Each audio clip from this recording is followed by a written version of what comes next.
39장 침략자 곡의 멸망. 사람의 아들아, 곡을 대적하여 예언을 선포하여라. 주 하나님의 메시지다. 메색과 두발의 우두머리 곡아, 내가 너를 대적한다. 내가 너를 돌려세우고 이끌어내겠다. 너를 먼 북방에서 이스라엘의 산지로 끌고 내려오겠다. 그런 다음 내가 네 왼손의 활을 쳐 떨어뜨리고 내 오른손의 화살을 쳐 떨어뜨릴 것이다.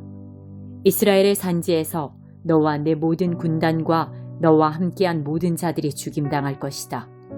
내가 너를 실제 뜯어먹는 새와 짐승들에게 먹이로 던져줄 것이다. 너는 넓은 들판에서 살해될 것이다. 내가 말했다. 주 하나님의 포고다. 내가 마곡과 안전하게만 보이는 먼 섬들에도 불을 놓을 것이다. 그제야 그들은 내가 하나님인 줄 알게 될 것이다. 내가 내 백성 이스라엘 가운데 내 거룩한 이름을 드러낼 것이다. 내가 다시는 내 거룩한 이름이 진창에 처박히게 놔두지 않을 것이다. 그제야 문민족은 나 하나님이 이스라엘의 거룩한 이인 줄 알게 될 것이다. 그렇게 될 것이다. 그렇다. 그렇게 될 것이다. 내가 네게 말한 그날에 그 일이 일어날 것이다. 사람들이 이스라엘 도성 밖으로 나와서 크고 작은 방패, 활과 화살, 곤봉과 창을 쌓아놓고 그 위에 불을 지펴 거대한 화톳불을 피울 것이다.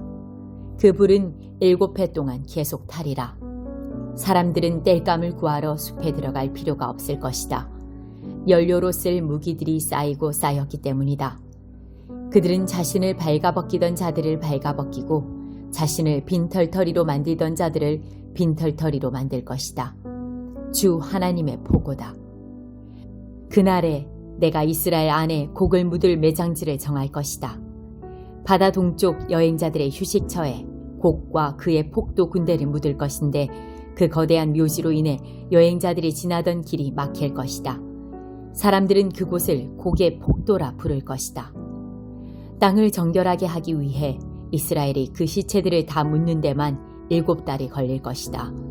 온 백성이 나와서 그 일을 거둘 것이다. 그 일이 끝나고 내 임무를 마치면 그날은 온 백성의 축제일이 될 것이다. 정결 매장 작업을 전담할 사람들이 고용되고 그들이 나라 전역을 다니며 썩어가는 부정한 시체들을 찾아낼 것이다. 7달이 끝날 즈음에는 대대적인 마지막 수색 작업이 있을 것이다. 뼈 하나라도 발견되면 그 장소에 막대기로 표를 하고 매장인들이 그것을 가져다가 집단 매장지인 곡의 폭도에 묻을 것이다. 그렇게 해서 그들은 땅을 정결케 할 것이다. 사람의 아들아, 주 하나님이 말한다. 새들을 불러라. 들짐승들을 불러라. 소리 높여 외쳐라. 모여서 오너라. 내가 이스라엘의 산지 위에서 너희를 위해 희생 제물 잔치를 열 것이다. 너희는 고기를 먹고 피를 마실 것이다. 기라성 같은 영웅들의 몸을 뜯을 것이요 이름 높은 왕들의 피를 마실 것이다. 순양과 어린 양, 염소와 황소, 바산의 가장 좋은 육축들을 먹어치울 것이다. 너희는 내가 베풀 그 희생 제물 잔치에서 배부를 때까지 기름진 살을 먹고 취할 때까지 피를 마실 것이다. 내가 너희를 위해 차릴 그 상에서 말과 기병, 영웅과 온갖 용사들이 배불리 먹을 것이다. 주 하나님의 포고다. 내가 민족들에게 나의 영광을 나타내 보일 것이니 그들 모두가 내 손으로 심판을 행하는 모습을 목도하리라. 그날 이후로 이스라엘은 내가 그들의 하나님인 줄 알게 될 것이다. 그리고 이스라엘이 포로로 잡혀간 것은 그들의 죄 때문이었음을 문민족이 알게 될 것이다. 이스라엘은 내게 반역했고 그래서 나는 그들에게 등을 돌렸다.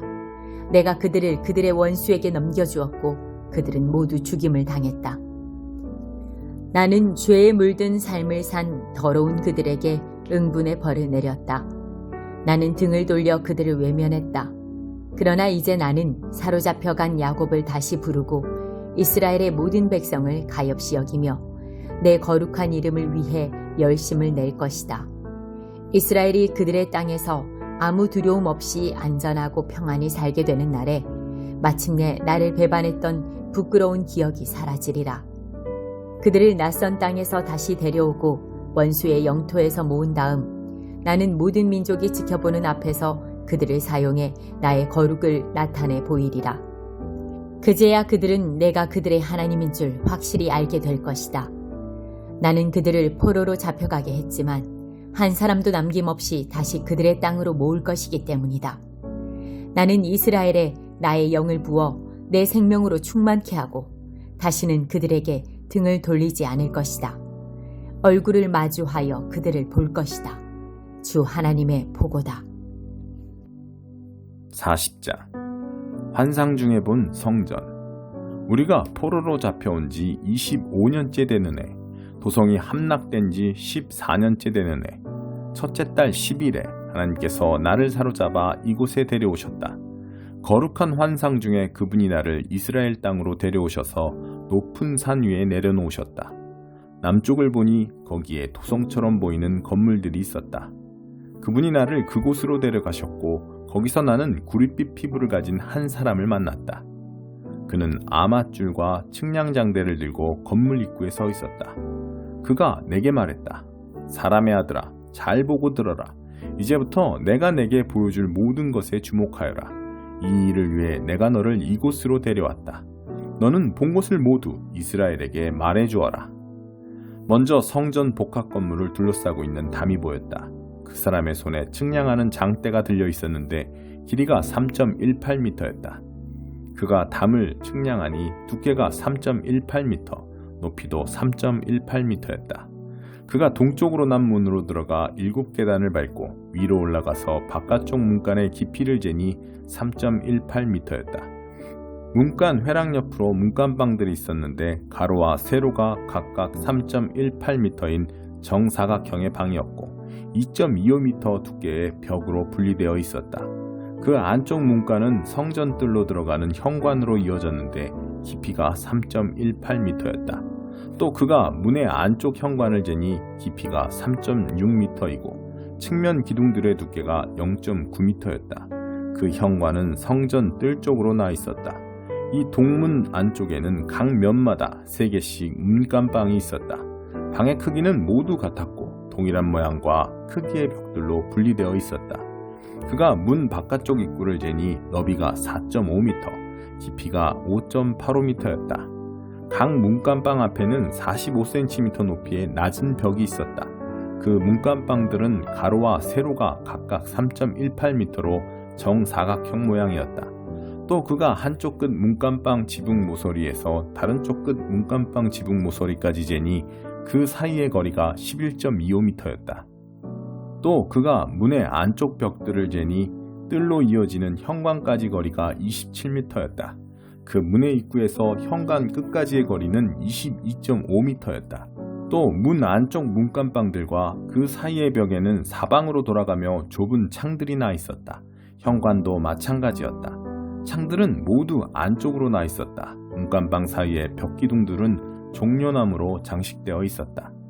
그런 다음 그가 나를 바깥뜰로 데리고 갔다. 그곳에는 뜰의 문들을 연결해주는 포장된 도로를 따라 30개의 방들이 줄지어 있었다. 그 보도는 바깥뜰로 가는 길이었다. 그가 문간 입구 정면에서부터 안뜰 입구까지의 거리를 재니 45m였다. 그런 다음 그가 나를 북쪽으로 데리고 갔다. 보니 또 다른 문이 북쪽으로 나 있었고 바깥뜰이 거기서 끝났다. 그가 그 문의 길이와 너비를 재었다. 문의 양쪽으로 3개씩 문간방이 있었는데 그 벽기둥이나 현관이 앞서 말한 문의 크기와 같았다. 길이가 26.5m, 너비가 13.25m였다. 창과 종려나무들도 동쪽 문의 것과 크기가 같았다. 7계단을 밟아 문으로 올라가 보니 현관이 안쪽으로 나 있었다. 동문의 경우처럼 북문 맞은편에도 안뜰로 들어가는 문이 있었다. 두 문 사이 거리는 53m였다. 그런 다음 그가 나를 남쪽의 남문으로 데리고 갔다. 그가 그 문의 벽기둥과 현관을 재니 크기가 다른 문들과 같았다.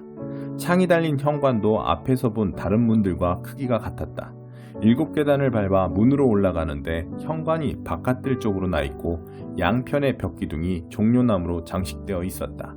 남문 맞은편에도 안뜰로 들어가는 문이 남쪽으로 나 있었다. 그가 뜰을 가로질러 두 문 사이의 거리를 재니 53m였다. 또 그가 나를 남쪽 문을 통해 안뜰로 데리고 갔다. 그가 그 문을 재니 바깥쪽 문들과 크기가 같았다. 문간방, 연결벽, 현관의 크기가 모두 같았다. 그 문과 현관에는 사방으로 돌아가며 창이 나 있었고 길이가 26.5m, 너비가 13.25m였다. 안뜰로 들어가는 문은 모두 13.25m 길이에 2.65m 너비였다. 각 현관은 바깥뜰 쪽으로 나 있었다. 그 벽기둥 위에는 종려나무 모양이 새겨져 있고 문으로 올라가는 8계단이 있었다. 그런 다음 그가 나를 안뜰의 동쪽으로 데리고 가서 거기에 있는 문을 재니 그 크기가 다른 문들과 같았다. 문간방, 연결벽, 현관의 크기가 모두 같았다. 그 문과 현관 양쪽에도 사방으로 돌아가며 창이 나 있었다. 재어보니 길이가 26.5m, 너비가 13.25m였다. 현관은 바깥뜰 쪽으로 나 있었고 양편 벽기둥 위에는 종려나무가 새겨져 있었다. 또 8계단이 있었다. 또 그가 나를 북쪽으로 난 문으로 데리고 가서 그 크기를 재니 마찬가지로 다른 문들과 같은 치수였다.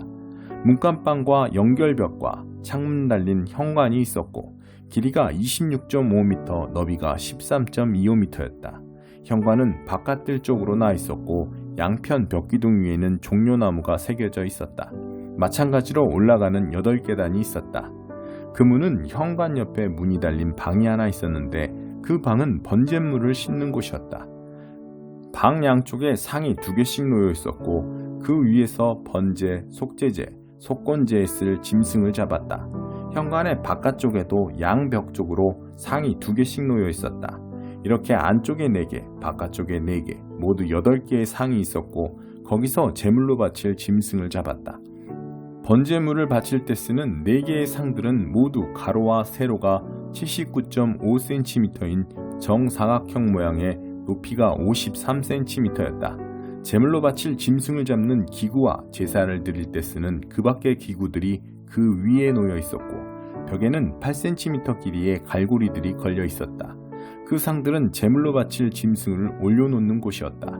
안쪽 문과 안뜰이 이어지는 지점에 방이 2개 있었다. 하나는 북쪽 문에 있으면서 남쪽으로 나 있었고 다른 하나는 남쪽 문에 있으면서 북쪽으로 나 있었다. 그 사람이 내게 말했다. 남쪽으로 나 있는 이 방은 성전을 책임지는 제사장들을 위한 방이다. 그리고 북쪽으로 나 있는 저 방은 제단을 책임지는 제사장들의 방이다.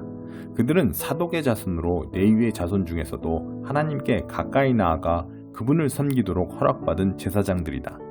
그가 또 안뜰을 재니 가로와 세로가 53m인 정사각형 모양이었다. 제단은 성전 앞에 놓여 있었다. 그가 나를 성전 현관으로 데리고 가서 현관의 벽기둥들을 재니 양평 모두 높이가 2.65m였다. 성전 문으로 들어가는 입구는 너비가 6.3m이고 연결벽들의 두께는 1.35m였다. 현관 자체는 너비가 10.6m이고 깊이는 6.36m였다. 현관 어귀에는 10개의 계단이 있었고 벽기둥 옆으로 다른 기둥들이 서 있었다.